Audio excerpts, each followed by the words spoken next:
Hey team, it's that time again, another lunation, another magical elections video, where we will talk about the talismanic electoral opportunities that we have that are worth talking about between our Sagittarius Solar Eclipse on December 4th until our Gemini Full Moon on December 19th. And so as it implies, or I guess outright states would be more accurate, this upcoming new moon is a partial solar eclipse, so my typical warnings and cautions of participating in or using the eclipse to make a growth-oriented talisman or spell work, whatever, is in full effect.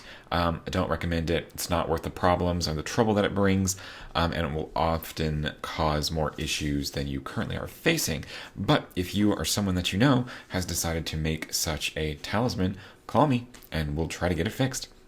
But we have a good amount of elections to talk about today, which is always really great because when we're talking about our new moon phases, we are talking about moving into the waxing moon phase, and the waxing moon is, of course, associated with growth and gaining and developing, which are typically where we like things to go.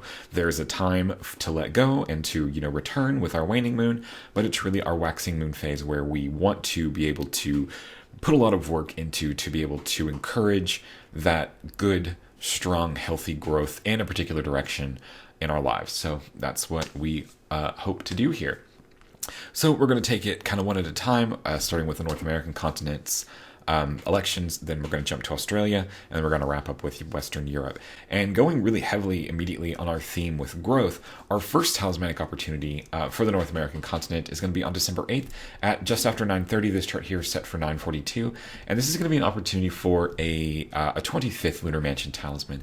And the 25th Lunar Mansion is one that is very growth oriented, particularly and almost specifically growth oriented in agricultural developments. So the 25th Lunar Mansion is one that is very earth or agricultural based, focused primarily on the protection and preservation and healthy growth of crops and fruits and trees. So very useful, very, very, very useful if you are somebody who is involved in agriculture and farming and herbalism, and you grow your own stuff. If you're involved in like sustainable farming, or you grow your own vegetables or anything like that, you have your own kind of garden that you want to take care of, then the 25th Lunar Mansion is a really great talisman to utilize just for the garden area overall. But it's not one that's just for farmers or gardeners or herbalists or plant enthusiasts.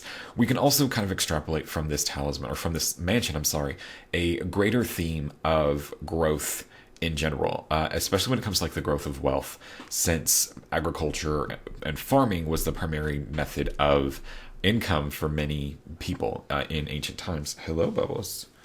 Yes, say hello, Bubbles, to the family. Say hello to everybody, Bubbles.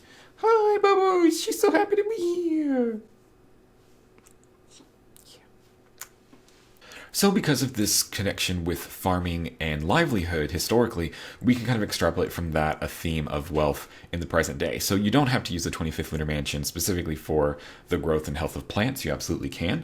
But you can also use it as sort of like an investment aid, the talisman as well. So taking a look at our election chart for this mansion, we've got the moon placed here in the 25th Lunar Mansion. She's a little bit far from the ascendant, but she is angular in our first quadrant house here.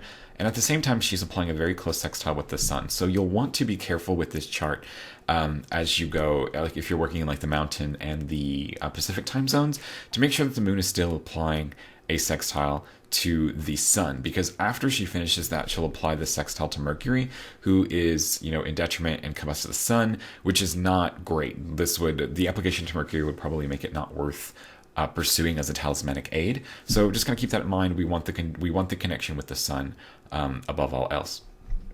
And you know me, I'm always really big on sun-moon connections in talismanic, and especially Lunar Mansion talismans. I think they're really very powerful. And so this takes us to, we also have to look to the ruler of the first house, because the ascendant is in Capricorn. That brings us here to Saturn. Saturn's just hanging out in Aquarius, not afflicted by Mars, not combust, not retrograde. It's doing fine. But we're also helped out a lot by this very angular Venus in the first house, who helps to bring a little bit more stability, a little bit more growth opportunity or options to this talisman. So all in all, I think it's a pretty solid election for a 25th Lunar Mansion. There's a lot of good growth oriented things in it, to the base foundation that we're basing this off of is the moon's increase in light, of course, with her waxing phase. So all in all, just really good, really solid. Definitely recommend picking it up, or giving it as a gift to a gardener friend of yours for Christmas. Our second electional opportunity for the North American continent is going to be on December 10th at around 6:15. That's what this chart is set for, 6:15 p.m. And this is going to be an opportunity for a 28th Lunar Mansion talisman. I really like the time frame around December, honestly, because I feel like it opens up a lot of really great, generally positive or helpful talismans to be able to utilize. So this is a really fun time of year, which I guess makes sense because it's Christmas time, basically.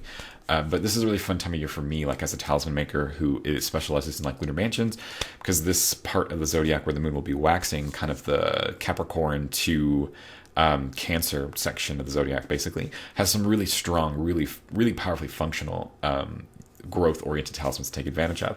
And the 28th Lunar Mansion is another one that's basically just like that. Historically, the 28th Lunar Mansion is one that's been utilized for fishing, to help with fishing, to help congregate fish in an area to make it easier for a fisherman to scoop out. Fishing being another common form of livelihood in ancient times, and even really still today, probably not as common, since generally like agricultural and food production jobs have kind of fallen off thanks to the rise in technology, automating or making a lot of it much easier, or requiring much less manpower to do it. But fishing is still, a thing that people do for money or for a hobby.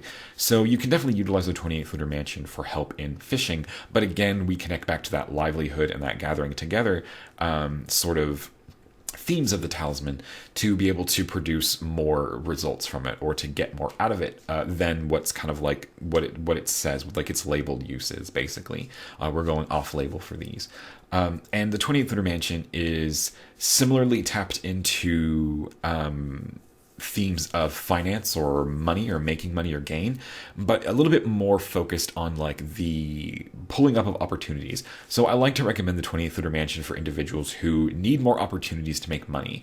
Usually these will be people who focus on like a consulting type basis, where they have to attract clients or customers to their storefront, or to whatever that is that they do, to help them kind of gain more visits, essentially gain more people coming to them who are potential customers to take advantage of. So people who have like online stores, people who are doing consulting services, anything like that can really do very well with the 20th Lunar Mansion. But it doesn't have to just be for that. It can also be for people who are looking for more opportunities to advance, or like to find new things or experience new things in life. So it's a really very flexible in what exactly like opportunity means for you as a person who will be using the talisman. So it can be kind of open, and that's a really fun way to approach it as well. So definitely consider a 28th Lunar Mansion talisman if you feel like you need more in life, whether that's like a new job opportunity, a new travel opportunity, potentially even like a new relationship opportunity. But I don't think the 28th Lunar Mansion is specifically tied into that kind of power. But hey, maybe we just play with it. What could go wrong? Let's just have fun with it. Taking a look at our election for this talisman, we've got the moon placed here on the midheaven very powerfully in the 28th Lunar Mansion, and at this time she's applying the trine to the sun, because I just wanted to have both the sextile and the trine for this video, and I got them, so that was very good. And the sun is, just a super powerful force in the universe that is capable of giving energy and vitality to all kinds of things. So we just like the sun a lot. There's especially like a part of the sun that, and I know this is kind of like a dirty word, but like exposure is something that the sun is really good at, shining a light on things, making something more noticeable or noticed. Is something that the sun is really good at. So for people who are in situations to potentially take advantage of that newfound focus on what it is that they do very well, this can be really great for that. At the same time, we have to pay attention to the ruler of the first house, which is the moon up here again. So there's not a whole lot to really focus on. The moon is not afflicted by Mars or Saturn. The ascendant's not afflicted by Mars or Saturn. It's just, all in all, it just checks all the boxes that we're typically looking for. Are you back, Bubbles? I'm about to get a drink. I don't know why you think you're getting comfortable. Meow. Meow. Meow. Meow. Meow. Meow. Bye. You back again, Bubbles? Yeah. Yeah. All right, our third and our final election for the North American continent is a kind of surprise Saturn in Aquarius talisman with a catch. And so that's always fun when it's a catch, isn't it? But looking at our election here for our Saturn planetary talisman, we kind of have all the boxes checked that we would normally look for. So this chart is set for December 12th at 10:42 a.m. And this chart has all of the kind of like the normal things that we look for when we're trying to find planetary talismans. Saturn is strong in its sign of Aquarius. It's very angular on the ascendant. The moon is applying an immediate sextile to it with just 4 minutes of arc left to complete it. And it's Saturn's hour at this time just started at 10:42. The catch for this election is that you do not have a lot of time to really take advantage of it, because as you can see, Saturn is already 2 degrees off of the ascendant, and cadency happens after 5 degrees of separation. So once the ascendant turns to 14 degrees Aquarius, we're done. Like we can't use it. That's now like officially, technically, a cadent Saturn. The other kind of catch to this is that Mars is very, very angular here on the midheaven, and that might not necessarily be something that you want in the talisman itself, but I feel like it's pretty well balanced out by the Jupiter angular in the first house as well, even though there's kind of like this tension because these two planets are in a square with one another. So it's sort of one of those situations where all the boxes for the talisman are checked. It happens very quickly. You have less than 10 minutes. And there's kind of like this tense Mars square that's not directly involved per se, because the ruler of the first house is not being squared by this Mars, and Saturn, the planet that we're after, is not being afflicted by this Mars, but a planet in the first house is. So it's kind of iffy, and I wanted to offer it as an option just because planetary talismans can be really difficult to find. Saturn in Aquarius is going to be our last time to really get a good Saturn talisman for a long time. So, for people who are open to working with this and they think that this is fine, just kind of offer that, but it's a little, I'm not sure that the effort reward ratio is super good on this one, just because of the small window of time that you have to make it, and this kind of Mars thing. So, but I did want to offer it as a potential for those who were looking for something to tide them over until maybe something better comes along. All right, so that was all that we had for our North American continent charts, and now we're going to move into charts available to the Australian continent during this time, and we're going to have our first one on December 9th at just before 6 p.m. at 17:48, and this is going to be an opportunity for a 26th Lunar Mansion talisman. So the 26th Lunar Mansion is one that is primarily about relationships, primarily about helpful, supportive, true friend type of relationships. It is primarily focused on developing or discovering these kinds of relationships to keep us connected with people who truly have our best interests at heart and can help us sort of get to where we need to be, to get us to the best place that we need to be. Very good for that sort of supportive safety net of people to be able to help us become better people.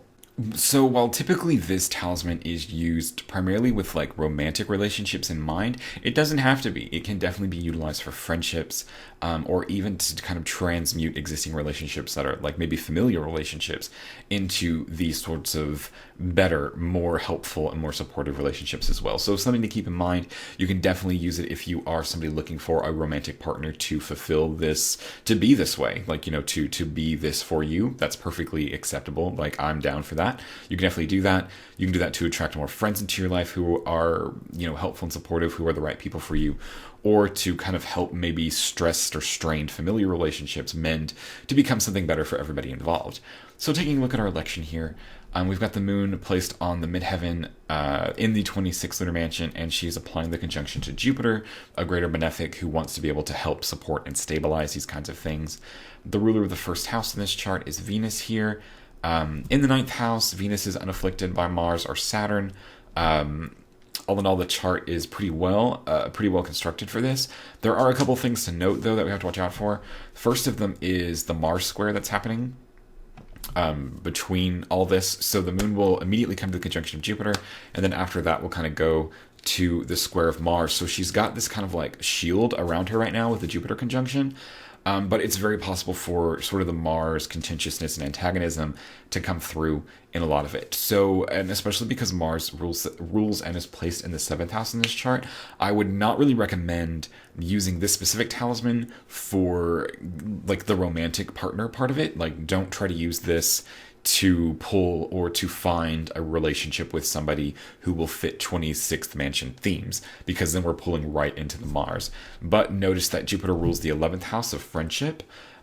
So that's probably a better route to take with this one. Like, use it more to help build a supportive friends group rather than a romantic attachment, because that Mars is not going to help you out here.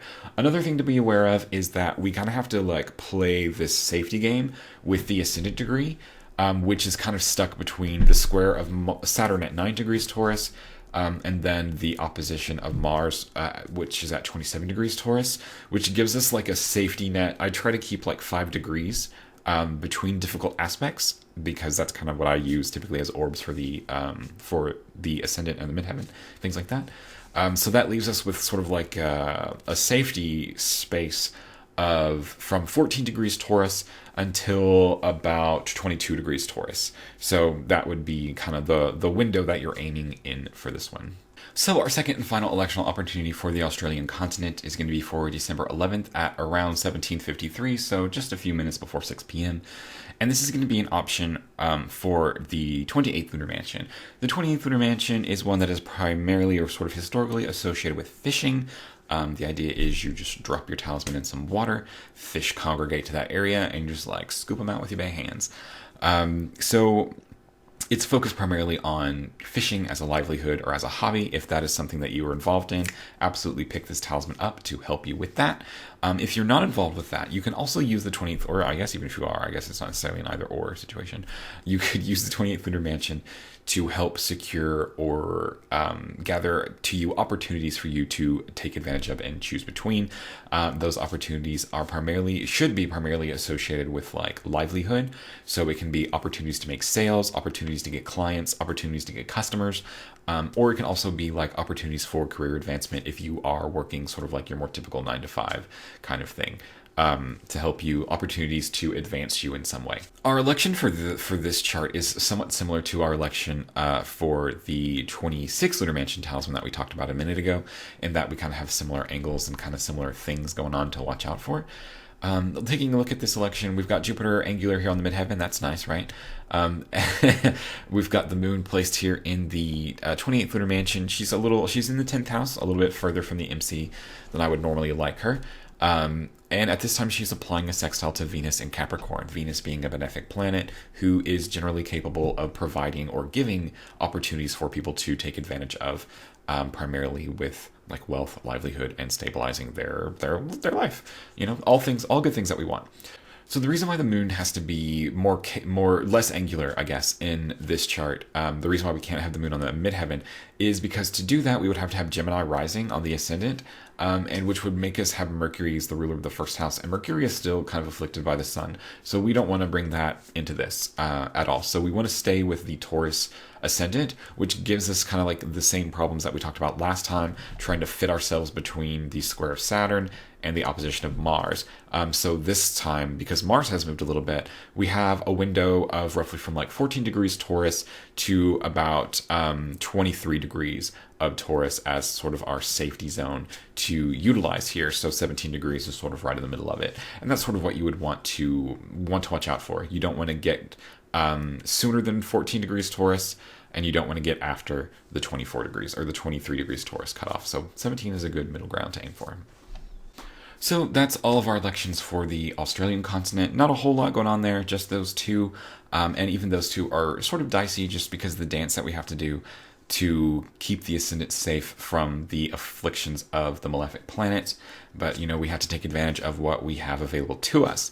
Moving on into our final section about Western Europe, and they have 4 electional opportunities to talk about, potentially. Our first one, he says, and just in case he notices something wrong and one of them I didn't notice before, has to dismiss it. So our first electional opportunity is going to be for December 8th, right at 11 a.m. And this is an option for the 25th Lunar Mansion talisman. The 25th Lunar Mansion is one that is primarily associated with like agriculture, gardening, and the health, growth, and preservation / protection of crops, fruits, trees, that kind of stuff. Very useful if you are a farmer, if you are a gardener, if you are an herbalist who grows your own stuff, or if you're just a plant person. The 25th Lunar Mansion is really great to utilize and get to know. But because of farming's connection with livelihood, like farming was one of the main methods that people made money back in the day, or supported their families, I guess, back in the day, before money was a thing. Agricultural talismans that have agricultural connections are also connected to livelihood to an extent. And so that's another way that you can lean into and utilize the 25th Lunar Mansion. If you don't want to use it for like agricultural concerns, well, consider using it for money. Everybody likes that. So taking a look at our election here, we have the moon placed in the first house, not super as angular as I would like her to be, but that's okay. But she's in the first house, and she is in the 25th Lunar Mansion. At this time, she is applying the sextile to the sun in Sagittarius.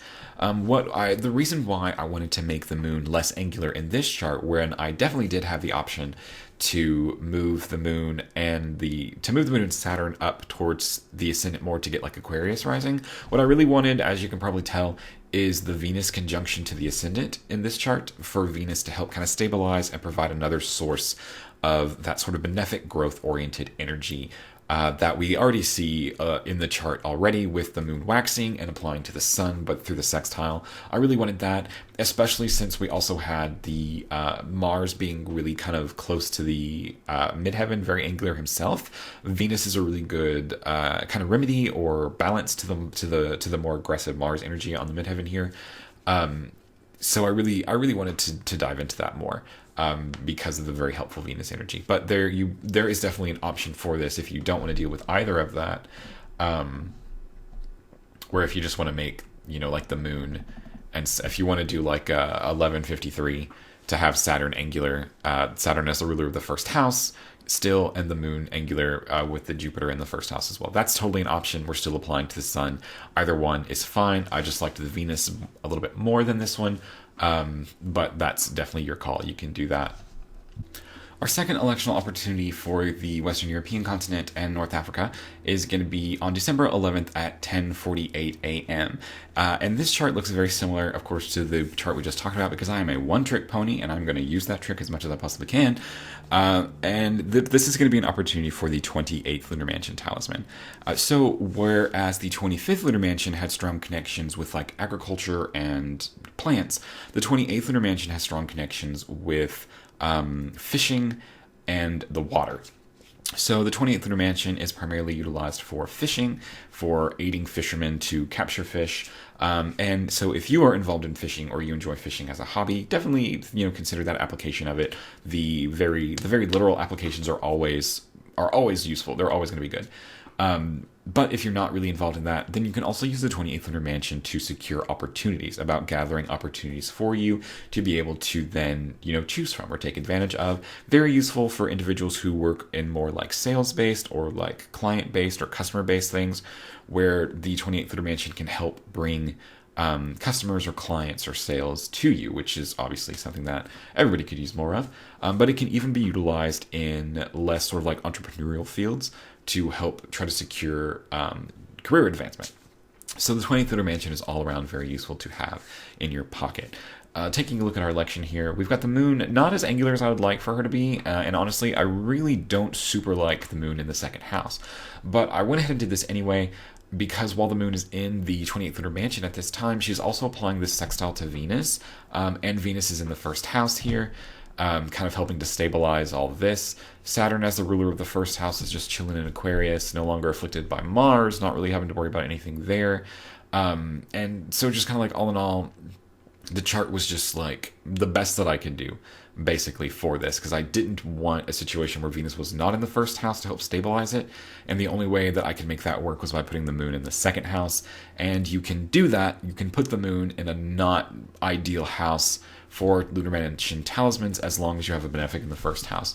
So, and in this time, I technically have two, because Jupiter's technically also in the first house, so we're just going to roll with it, is what we're going to do.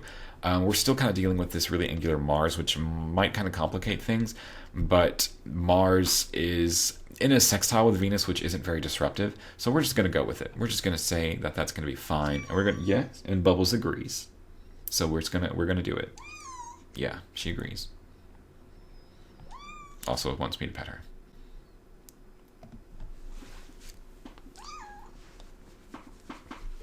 Meow. Meow. Meow. Meow. Meow. Meow. Meow. Meow. Meow. Meow. Meow. Meow.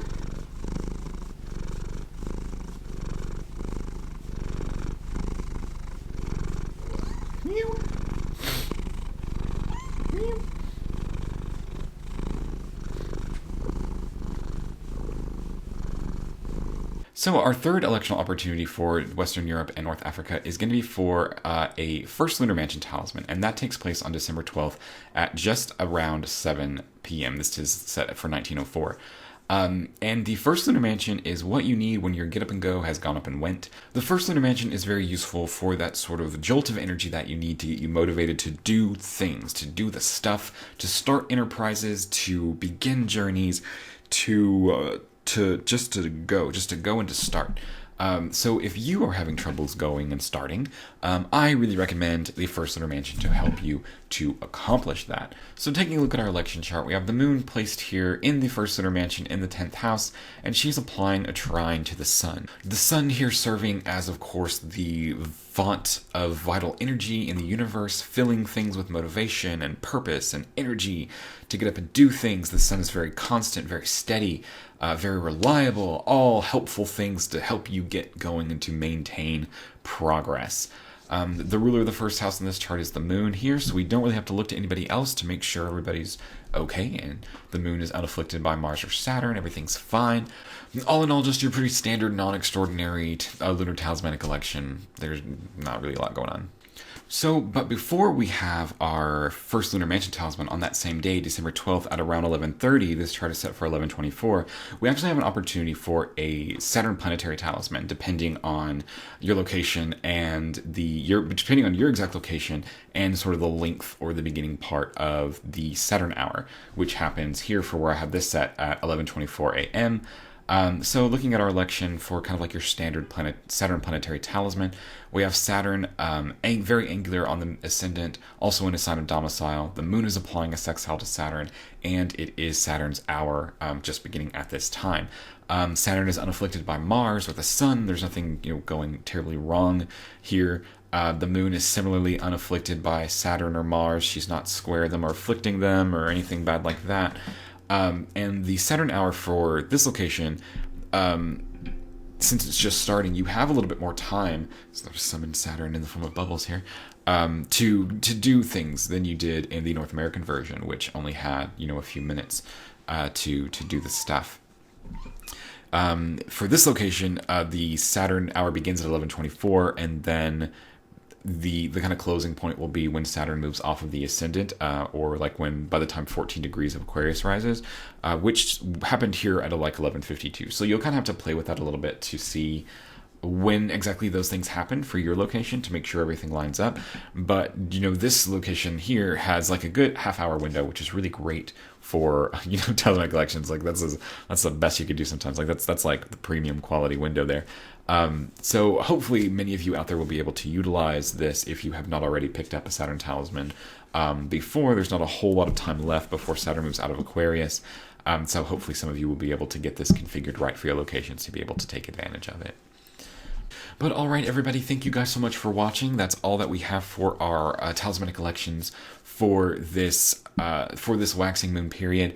And I'm really looking forward to seeing what all elections we have in the upcoming months, since we've kind of entered the fun part of the zodiac where the moon is going to be in very powerful, very, very strongly growth-oriented mansions, while she's also in the waxing phase. So all of you guys take care. We're almost out of this eclipse season. Hopefully it hasn't been too harsh to all of you.